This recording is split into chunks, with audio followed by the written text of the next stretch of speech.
As we continue with our study of the gospel, or the book of Genesis, we go through chapters 11, 12, and 13, and we're really at a major turning point within the entire story of the Old Testament. One of the most important events, of course, in the scriptures is the creation and fall. But after that, probably for the Old Testament, the most important event is the event that sees Abraham chosen to be the one through whom God will bring a blessing to all nations. It's very interesting with the way this is divided for our study that we first of all consider chapter 11, because it really is the prelude to why Abraham is chosen. We've seen that God creates and that Adam and Eve sin and turn away from God. We see that they are cast out of the garden, but God is gracious enough not to put them to death right away. We see that Cain kills Abel, but in spite of his murderous activity, a mark is put on his head and he's not killed. The world is wicked and almost everyone is destroyed except for Noah and his family, but a few are spared. And so this pattern that has been pointed out has been repeated several times of sin, the consequences, and yet some grace. The last event, the building of the Tower of Babel, is not treated in quite the same way. We see that the people try to make a name for themselves, and as a result of what they have done, God says, I'm going to scatter people, I'm going to confuse their languages so they will not all be able to work together. And there's no seeming way out.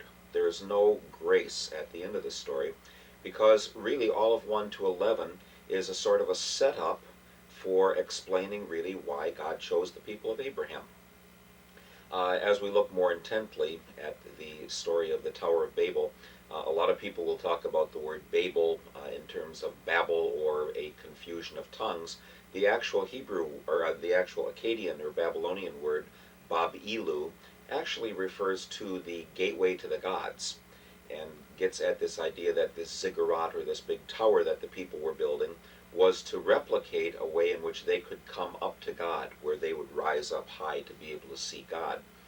Somebody once said that the only man-made thing that anyone can see from space, except of course for lights of cities at night, the only other thing that can be seen is the Great Wall of China.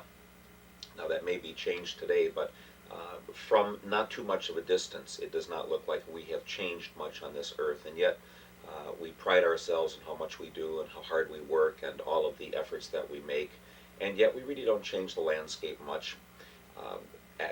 These people here at Babel, or what later would be known as Babylon, think that they can come together and that they can do anything they put their mind to. It's probably one of the biggest frustrations in life that there are always those thorns with the roses. There's always something that doesn't work, no matter how hard we work at what we do. And even if we have put great effort into something, there's always something that doesn't seem to fit. God says that that's part of the fall into sin. Romans 1 tells us that God has committed this creation to frustration, that things are not always going to work right by design. He says, I will not let you think that this is a perfect world, because it isn't. If anything really works well, then you will lose your awareness of the fact that this is not the world I created. And therefore, God says the consequences of human sin are going to have an effect all over the place. These people decide that they're going to build a tower in the flat plain, the flood plain in southern Iraq. If you wanted to get up to the gods, and people used to think that the gods dwelt in mountains, then you were in trouble because there are no mountains down there. So the idea was that people would build a tower which would sort of help them replicate a mountain, so they could get higher to be up closer to the gateway to the gods. And people in that day thought of many, many different deities, each having various power over parts of the world. Well, God says, I'll make sure that they can't even pull this off. I'll confuse their languages. What we have then in the rest of chapter 11, after this confusion of languages, is the story about how various tribes and peoples would have gone in different directions, but we focus in a little bit more on the people of Shem, the descendants of Shem, particularly Eber, E-B-E-R, whose name is often connected with the Hebrew people, even though there's a little bit of a difference in the way that is spelled for us today with an H instead of with an E as it begins. That's a change that came later. And what it really does in the rest of chapter 11 is it provides a rather quick link for us to Abraham's family. There's a section in the book of Joshua at the very end in chapter 24 that's very helpful here for us. Many people think that God chose Abram, or Abraham as he's later called, because he was a good person, a righteous person, a believer, someone who qualified for God's love. If we remember that every human being is born sinful, then we realize that no one qualifies for God's love, nor does Abraham. When God chooses him, Joshua 24 says he, his father Terah, and the rest of the family served other gods. God's grace always comes first. God says, I will reach out and I will love you. The response to God's love is what we call faith. Martin Luther sensed this in the third article of the Creed when he says, I believe that I cannot by my own reason or strength believe in Jesus Christ my Lord or come to him. Abraham couldn't either. He could not find God. People want the kind of peace and settledness, the access to God, but no matter what kind of tower they build, they'll never get there. So people in the ancient world, look to deities that could offer them power. Today we might look to such things as a bull market in the stocks, or a good bill of health from the doctor, or whatever it might be, that we grab something of a kind of a security that we want. Abram is being pulled away from his entire family now. In the beginning part of Genesis 12, God says to him, I'll make of you a great nation, and you'll be a blessing to all other nations on the earth. Those who bless you I will bless, those who curse you I will curse, and through you a blessing will come to all the nations. Well, the entire Old Testament is one description in a sort of a worldly sense about what that meant, but the entire New Testament is a commentary on chapter 12, verse 3. It says, the real blessing was not going to come through people who would become part of that family of Abraham and simply stay with them, but people who would, through a descendant of Abraham, receive eternal life and come to life with God forever. Now, we can't know that all of that is being said so clearly in the text that everyone would have understood it. Abram, in his own mind, may understand more, but the story that we have has a focus on Abram going to live in a foreign country. The land of Canaan, the word Canaanites is often explained as meaning the land of merchants, because the land of Israel is sort of like the interstate that goes between Iraq and Egypt. If any of you have traveled that route around Chicago, and you know everyone has to take 94 and 294 and all of that, and everything kind of narrows down, that's kind of what Canaan was like. And there are a couple of trade routes. People had to go north through Iraq and through Syria, and then down through the land of Phoenicia, what we know as Lebanon. And then they would go down by a couple of different routes all the way down to Egypt, and so you have great river valley cultures that are mixed. God says, I'm going to put you in the middle of all of that. Now we're maybe, as I have said, a couple thousand years before Christ, and the dating of this is a little bit difficult to determine sometimes because of lack of other historical events and some of the problems with the numbers and whether they've been copied correctly for us. But what happens is Abram goes into a society in what's called the Middle Bronze Age, where there were people already living there. This is not a brand new, empty world that he's going into. We have just gone fast forward through a good bit of time. The Canaanites who are in the land, you might remember, are the descendants of Ham. They are cursed according to the story in Genesis about Canaan having uncovered his grandfather's nakedness. So there is a sort of an expectation that these Canaanites, at least from the Hebrew perspective, would be justifiably removed from the country when that would happen. Now that's not going to take place for a long time yet, but the very land that God promises to Abraham is the exact territory that 1,000 years later David will control.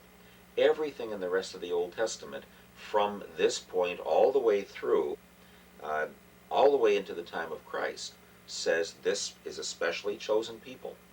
The real issue now for Abram is what he's going to do about it. And Verse 4 of chapter 12 says, "And Abram went." That's the real important event. Abram went. That's the faith response to God's grace. God says, I'm going to pull you away from all of the security that you know. Nobody ever moved away from their family. Nobody ever went off to make their own mark in the world. They stayed as close as they could to the people whom they trusted, because there was security only in your family. You didn't have security in big houses or big fences around someone's house. The closest you'd get to that would be to go inside some of the cities that had been built with big city walls around them, but those were built primarily just to store the grain and to have access to water. They were not where most of the people lived. So most people lived out in the open land, either in the Canaanite region having sheep and goats, or else raising crops, as some of them did, but more to be shepherds at this time. And we know that Abram has problems because his shepherds and Lot's shepherds can't get along together. But as Abram goes into the land, he first goes to some of the places that may in fact have been the sanctuaries, the religious sites of that time, sort of just kind of nodding as he goes through and saying, this will someday be in the hands of my family. But he's what we might call someone with a green card. He doesn't belong there. There is no protection for him except the promise of God. And that's what's really highlighted, that God says, I will be with you. Now, when a famine comes into the land and Abram goes down to Egypt, what he thinks is that the protection that God would have given him in the land of Canaan may not be there for him in Egypt. So he, as typically every human does, says, now I have to take matters in my own hands. And he'll do that several times during the story. But as he goes down to Egypt, he says to Sarah, Sarai as she's called there, tell them that you are my sister. Now remember that Abram is 75 years old when he goes to the land. Sarah is 65 years old at that time. And if we would assume normal kind of practices, they would have been married for 50 years already and yet have no children. So he moves, but the real blessing of having a child is one that is still unfulfilled, and the tension in the entire story is, will God be able to give him a child through Sarah, and what will happen to that child? As it starts out, Abram falls back to his old way of thinking, and he says, tell them you're my sister. It may be, some have suggested, and it's a very hard thing, we don't have much evidence for explaining why it'd be more important that she was sister rather than wife, and we can come up with a lot of conclusions and a lot of guesses, but hard evidence is really very difficult to come by. But somehow or other it may be that Sarah is being put in an exposed position, as if she would be claimed and her wealth could be claimed by Pharaoh. One scholar has even suggested maybe what Abram is doing is saying, well, maybe because of her richness and her wealth that I have, maybe the Pharaoh will take her into his harem to get some of my wealth, but then maybe I'll get some money from the Pharaoh as well and be able to find a different wife. Now, none of that's in the Bible, but we're very puzzled about what this trading or telling that your wife is your sister is really all about.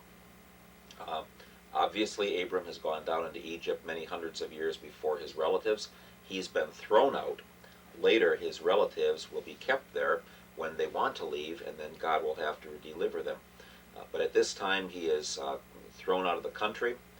One would assume that when he was up in northern Syria, that he had received or gotten Eliezer of Damascus, who will be one servant of his. Remember that he came from southern Iraq originally. Ur of the Chaldees is way down very close to the Kuwaiti border, and they would have gotten Hagar, the maid who later is impregnated by Abraham while they were down in Egypt. So he comes back to the land, and we already get the idea that God is blessing him because he and Lot have so many flocks that their shepherds are fighting together. And so Abram says to Lot, you pick whatever land you want. Well, there's a kind of a central hill country, a spine of land along the central region of the country between the Mediterranean on one side and that deep earthquake fault that formed the Jordan on the other. And the land down around the Jordan is very pretty. It seems to have been even nicer then than it is now. And so Lot decided that he wanted to go where the best land was.